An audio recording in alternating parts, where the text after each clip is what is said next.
देवियों और सज्जनों, नमस्कार, आदाब, सत श्री अकाल। आज हम बात करेंगे उस चीज की जो हमारी जेब में रहती है और हमारे देश की शान है, भारतीय मुद्रा यानी रुपया।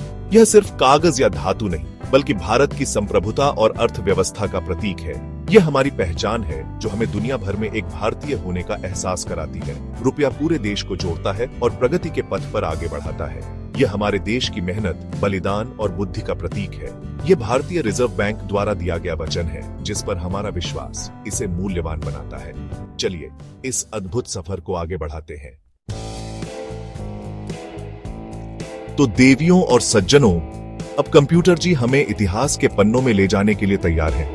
सवाल यह है कि रुपये की शुरुआत आखिर हुई कहां से? इसका जवाब हमें लगभग 2500 साल पहले प्राचीन भारत में मिलता है। उस समय महाजन पदों में चांदी के सिक्के चलाए जाते थे, जिन्हें पंचमार्क सिक्के कहा जाता था। इन पर किसी राजा की तस्वीर नहीं, बल्कि अलग अलग ज्यामितीय चिन्ह बने होते थे। यहीं से हमारी मुद्रा की कहानी शुरू होती है। फिर मौर्य साम्राज्य आया, गुप्त काल आया और हर शासक ने अपने अपने सिक्के जारी किए, जो उनके दौर की कहानी कहते हैं। यह सिक्के सिर्फ मुद्रा नहीं, बल्कि इतिहास के जीवंत दस्तावेज हैं। असली रुपया शब्द का जन्म 16वीं शताब्दी में हुआ। क्या आप जानते हैं किसने इसे शुरू किया? जी, इसका श्रेय जाता है शेर शाह सूरी को। उन्होंने चांदी का एक सिक्का चलाया, जिसका वजन लगभग 11.5 ग्राम था, और उसे रुपया नाम दिया। यही रुपया मुगल काल में भी चलता रहा और फिर ब्रिटिश राज में भी इसका प्रचलन बना रहा। यह चांदी का रुपया ही हमारे आज के रुपये का पूर्वज है। सोचिए, एक शासक का शुरू किया गया सिक्का आज अरबों लोगों की जिंदगी का आधार बन गया है। इतिहास भी कितने दिलचस्प मोड़ लेता है ना? कागज के नोटों का सफर थोड़ा नया है। भारत में कागजी मुद्रा की शुरुआत 18वीं शताब्दी के अंत में हुई। शुरुआत में बैंक ऑफ बंगाल और बैंक ऑफ हिंदुस्तान जैसे निजी बैंकों ने अपने नोट छापे। फिर 1861 में पेपर करेंसी एक्ट आया और ब्रिटिश सरकार को पूरे भारत में नोट छापने का एकाधिकार मिल गया। इन शुरुआती नोटों पर ब्रिटेन की महारानी विक्टोरिया की तस्वीर होती थी। यह एक बड़ा बदलाव था, क्योंकि अब व्यापार और लेन देन के लिए भारी भरकम सिक्के ढोने की जरूरत नहीं रही। कागज के नोट हल्के थे, लाने ले जाने में आसान थे और बड़े लेन देन के लिए बहुत सुविधाजनक थे। आजादी के बाद 1947 में भारतीय मुद्रा ने एक नया रूप लिया। अब नोटों से ब्रिटिश राजा या रानी की तस्वीर हटा दी गई और उसकी जगह हमारे राष्ट्रीय प्रतीक अशोक स्तंभ के 4 शेरों को स्थान दिया गया। यह एक ऐतिहासिक क्षण था। यह इस बात का ऐलान था कि भारत अब एक स्वतंत्र और संप्रभु राष्ट्र है और उसकी मुद्रा पर अब उसकी अपनी पहचान होगी। 1950 में जब भारत गणतंत्र बना तो नए सिक्के भी जारी किए गए। इस तरह हमारा रुपया समय के साथ बदलता रहा, हर दौर की कहानी अपने अंदर समेटता रहा और आज हमारे सामने इस आधुनिक रूप में मौजूद है। चलिए देवियों और सज्जनों, आज हम नोटों के बदलते चेहरे और छिपे राज की बात करते हैं। क्या आपने कभी गौर किया है कि हर नोट पर महात्मा गांधी की मुस्कुराती तस्वीर क्यों होती है? यह सिर्फ एक तस्वीर नहीं, बल्कि हमारे देश के मूल्यों का प्रतीक है।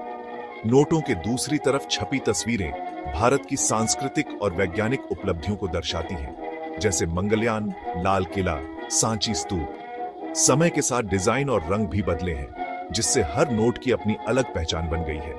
इन नए रंगों और डिजाइनों से नेत्रहीन लोगों को भी नोट पहचानने में आसानी होती है। अगली बार जब आप कोई नोट देखें, उसके रंग और डिजाइन पर जरूर गौर कीजिएगा। तो देवियों और सज्जनों, अब एक बहुत ही महत्वपूर्ण सवाल पर आते हैं।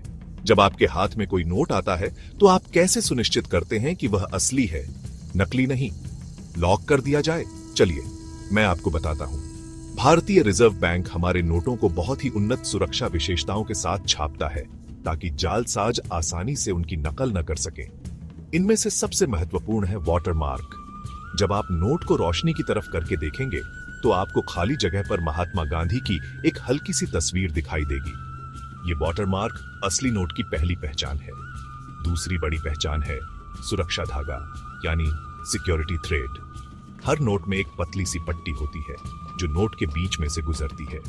यह धागा सीधा देखने पर हरा और टेढ़ा करने पर नीला दिखाई देता है। इस पर RBI और भारत भी लिखा होता है। 500 और 2000 रुपये के नोटों में यह धागा थोड़ा ज्यादा चौड़ा होता है। यह एक ऐसी विशेषता है जिसकी नकल करना बहुत मुश्किल है। इसके अलावा नोट पर छपे हुए अंक और चिन्ह भी खास होते हैं। जब आप नोट को छूकर देखेंगे तो महात्मा गांधी की तस्वीर, अशोक स्तंभ और नोट का मूल्य आपको उभरा हुआ महसूस होगा। इसे इंटैग्लियो प्रिंटिंग कहते हैं, जो खासकर नेत्रहीन लोगों के लिए बनाई गई है। एक और दिलचस्प चीज है लेटेंट इमेज।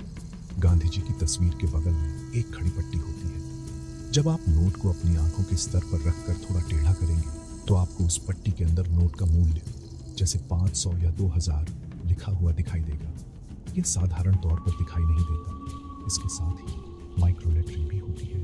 अगर आप एक मैग्नीफाइंग ग्लास से गांधी जी के चश्मे के पास या सुरक्षा धागे के पास देखेंगे तो आपको बहुत छोटे छोटे अक्षरों में RBI या इंडिया लिखा हुआ मिलेगा। ये इतनी बारीक होती है कि बिना आवर्धक लेंस के लिए देखना लगभग नामुमकिन है। ये सभी सुरक्षा विशेषताएं मिलकर हमारे रुपये को सुरक्षित बनाती है। ये सुनिश्चित करती है कि हमारी मेहनत की कमाई सुरक्षित रहे और देश की अर्थव्यवस्था पर कोई आंच न आए। इसलिए ये हम सभी की जिम्मेदारी है कि जब भी हम कोई बड़ा लेन देन करें तो नोट को अच्छी तरह से जांच परख लें। जागरूक नागरिक ही एक मजबूत देश का निर्माण करते हैं।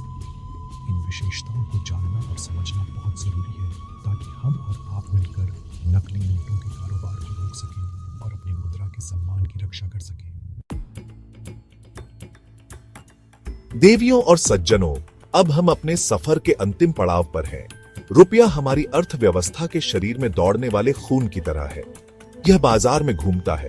सरकार, किसान, कर्मचारी सभी के जीवन को ऊर्जा देता है। रुपये का मूल्य देश और विदेश दोनों में महत्वपूर्ण है। पैसा हमें सुरक्षा, विकल्प और अपने सपनों को पूरा करने का मौका देता है। यह सिर्फ एक मुद्रा नहीं, बल्कि हमारी प्रगति और स्वाभिमान का प्रतीक है। पैसे का सम्मान करें, समझदारी से खर्च करें और एक मजबूत राष्ट्र बनाएं। धन्यवाद। शुभ रात्रि, शब्बा खैर।